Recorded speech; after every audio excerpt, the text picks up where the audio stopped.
Hello everyone, कैसे हो आप लोग। आज के इस वीडियो के अंदर हम लोग राजस्थान जीके का एक ऐसा इंपॉर्टेंट टॉपिक करने वाले हैं जिससे हर बार एग्जाम में क्वेश्चन आता है। और इस वीडियो के अंदर हम लोग बात करने वाले हैं कि कैसे एग्जामिनर इसमें क्वेश्चन देता है, क्या उसका नजरिया रहता है इस टॉपिक के लिए। तो चलिए हम लोग स्टार्ट कर देते हैं।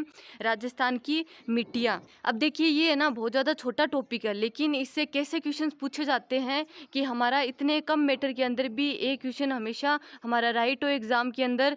तो यही सब मैं आपको इस वीडियो के अंदर बताने वाली हूँ। हम बात करते हैं सबसे इम्पोर्टेंट जो इसका पॉइंट है, जहाँ से हर बार एग्जाम में क्वेश्चन हमें देखने को मिलता है।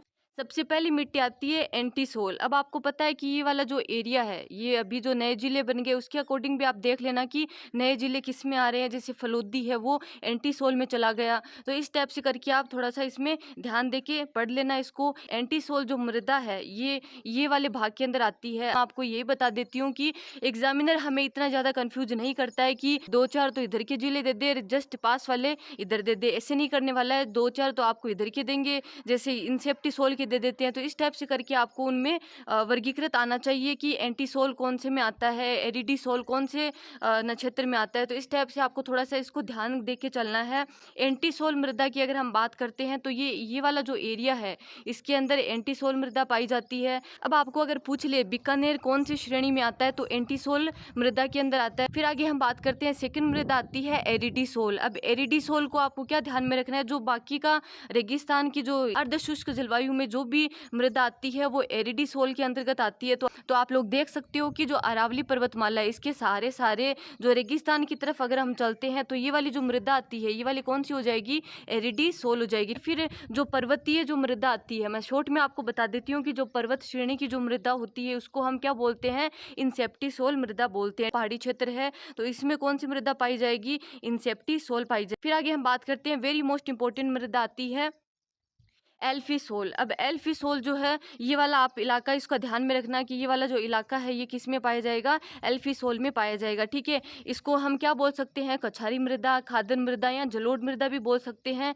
ये विश्व की सबसे उपजाऊ मिट्टी होती है, ये आपको थोड़ा ध्यान में देख के चलना है। फिर लास्ट में अगर हम बात करते हैं वर्टिसोल की। अब वर्टिसोल में 4 जिले आते हैं, कोटा, बूंदी, बारा और झालावाड़। ये चारों के चारों जिले वर्टिसोल में आते हैं। वर्टिसोल मृदा और किस नाम से जानी जाती है, रेगुर मृदा हम बोल सकते हैं, चिकनी मृदा हम बोल सकते हैं। इसमें सबसे ज्यादा क्या पाया जाता है, कौन सी फसल इसमें सबसे ज्यादा उगाई जाती है, ये आप कमेंट बॉक्स में मुझे जरूर बताओगे। ये जो मिट्टी है ना इसमें लोहांश की मात्रा सबसे ज्यादा पाई जाती है, इसीलिए ये मिट्टी काली होती है। सेकंड पॉइंट आता है मिट्टी का अपर्दन। अब ये छोटा सा पॉइंट है, इसमें फटाफट हम देख लेते हैं। मिट्टी का अपर्दन जिसको हम क्या बोलते हैं, कृषि का क्षय रोग बोलते हैं। ये आपको थोड़ा ध्यान में रखना है, कई बार पूछ लिया जाता है एग्जाम में। मिट्टी का अपर्दन 3 प्रकार का होता है, हम बात कर लेते हैं, एग्जाम में यहाँ से क्वेश्चन आते हैं। सबसे पहला आता है क्षैतिज या परत अपर्दन, सेकंड आता है लंबवत या अवनलिका अपर्दन, थर्ड आता है चद्दर अपर्दन। क्षैतिज जो अपर्दन होता है ये वायु के द्वारा होता है, ये आपको ध्यान में रखना है। लंबवत जो अवनलिका अपर्दन होता है ये जल या नदियों के भाव के कारण होता है, यानी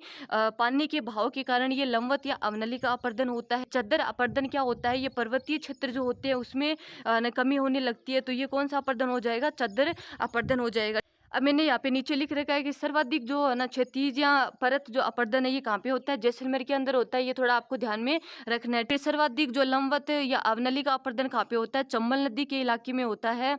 यहाँ अगर हम स्पेशली जिलों के बारे में बात करें तो सवाई माधोपुर या करौली में होता है। चद्दर अपर्दन की बात करते हैं तो सर्वाधिक चद्दर अपर्दन कहाँ पे होता है, सिरोही और राजसमंद के अंदर होता है। तो ये एग्जाम में क्वेश्चन पूछा जाता है, तो ये आपको थोड़ा ध्यान में रख के चलना है कि मिट्टी का अपर्दन 3 प्रकार का होता है और किस किस टाइप से होता है और कौन कौन से जिले में सर्वाधिक पाया जाता है। आजकल के जो पेपर हो रहे हैं उनको अगर आप उठा के देखोगे तो यहाँ से 100% एग्जामिनर क्वेश्चन देता है। तो ये आपको सारणी जैसी की जैसी ये टेबल दे रखी है वैसी की वैसी आपको याद कर लेना है। जो मैंने हाईलाइट कर रखे हैं ये तो बहुत बार रिपीट होते हैं, ये तो आपको करके जाना ही जाना है। फिर हम देख लेते हैं, सबसे पहला जो मिट्टी का प्रकार आता है वो आता है साइरोजेम्स। ठीक है, साइरोजेम्स। और सेकेंड आता है रेवेरिना। ये दोनों की दोनों मृदाएं कहाँ पे पाई जाती है, गंगानगर के अंदर पाई जाती है।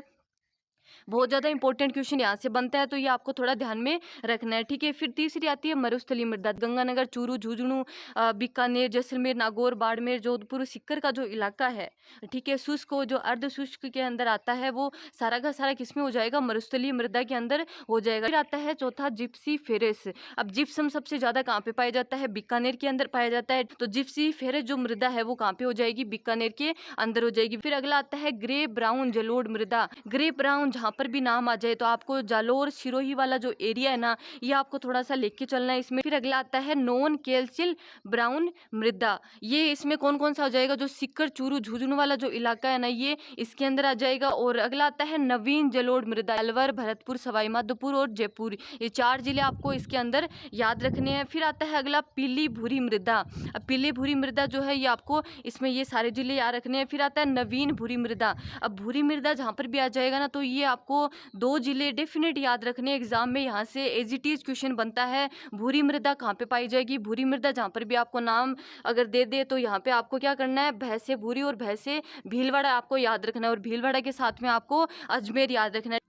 ये जो क्वेश्चन है बहुत बार एग्जाम में पूछा जा चुका है। फिर अगला आता है वेरी मोस्ट इंपॉर्टेंट, बहुत बार ये सीईटी एग्जाम में तो काफ़ी रिपीट होता रहता है ये वाला क्वेश्चन। लाल लोमी जो मृदा है ये कहाँ पे पाई जाती है, डूंगरपुर और बांसवाड़ा के 2 जिलों के अंदर ये पाई जाती है। फिर अगला आता है केएलसी ब्राउन मरुस्थलीय मृदा, बहुत बार एग्जाम में पूछा जा चुका है। जहाँ पर भी आपको केएलसी ब्राउन नाम दिखे वहाँ पे आपको क्या करना है, जैसलमेर और बीकानेर करना है। फिर आगे हम बात करते हैं इस टॉपिक का लास्ट पॉइंट है जहाँ से एग्जाम में क्वेश्चन बनता है। सबसे पहले हम बात कर लेते हैं सेम जो समस्या होती है। सेम समस्या क्या होती है, नीचे से ऊपर की ओर, यानी मृदा के अंदर नीचे से ऊपर की ओर केशिकाओं के द्वारा जल रिसाव की जो प्रक्रिया सेम समस्या के लिए बड़ोपल गांव जो हनुमानगढ़ का है ये सबसे ज्यादा प्रसिद्ध है। तो इसके कारण क्या होता है कि मृदा जो होती है हमारी अम्लीय व क्षारीय बन जाती है, जिसके कारण जो किसान है वो अपनी खेती अच्छे से नहीं कर पाते हैं। तो सेम की समस्या सबसे ज्यादा जो इंदिरा गांधी नहर वाला इलाका है ना वहाँ पे होता है। फिर 2 पॉइंट की ओर हम बात कर लेते हैं। अम्लीय मिट्टी के समाधान के लिए चूना का इस्तेमाल किया जाता है, और क्षारीय मिट्टी जिसको ऊसर मृदा बोलते हैं इसके न समाधान के लिए हम जिप्सम का यूज करते हैं। अब हम बात करते हैं अगला जो ना मिट्टियों के बारे में, जो बेसिक चीजें हैं ना जो हमें ध्यान में रखनी है, वो आपको सबसे पहले यहाँ से ध्यान रखना है। यहाँ से एग्जाम में क्वेश्चन आता है तो ये आपको थोड़ा सा जो सिनेरियो है मिट्टियों के प्रकार के बारे में, ये आपको यहीं से बना लेना है, और ये आप याद कर लोगे तो जो मैंने आपको ऊपर की जो चीजें बताई है वो सारी की सारी चीजें आपको याद रहने लगेगी। तो हम बात कर लेते हैं। सबसे पहली मिट्टी आती है मरुस्थलीय सीरोजेम या रेतीली मृदा। ये तो आपको ज्यादा दिक्कत नहीं होगी, मध्य शुष्क और शुष्क प्रदेश के अंदर ये पाई जाती है। फिर अगला आता है वेरी मोस्ट इंपॉर्टेंट क्वेश्चन आता है, मैंने आपको अभी भी बताया था, भूरी मिट्टी जहां पर भी आ जाए आपको भीलवाड़ा और अजमेर करना है। भैंस से भूरी हो जाएगा और भैंस से भीलवाड़ा हो जाएगा। ये वाला जो इलाका है ये जलोढ़ मृदा का इलाका हो जाएगा। ये वाला जो इलाका है इसमें सर्वाधिक किसकी खेती होती है, गेहूं की खेती होती है। वेरी मोस्ट इंपॉर्टेंट है, ये आपको ध्यान में रखना है। फिर अगला आता है मध्यम काली मिट्टी। अब मैंने आपको बताया जो 4 जिले हैं ये मध्यम काली मिट्टी के अंदर आते हैं। फिर आगे हम बात करते हैं लाल दोमट मिट्टी कहाँ पे पाई जाती है, डूंगरपुर और बांसवाड़ा के अंदर पाई जाएगी।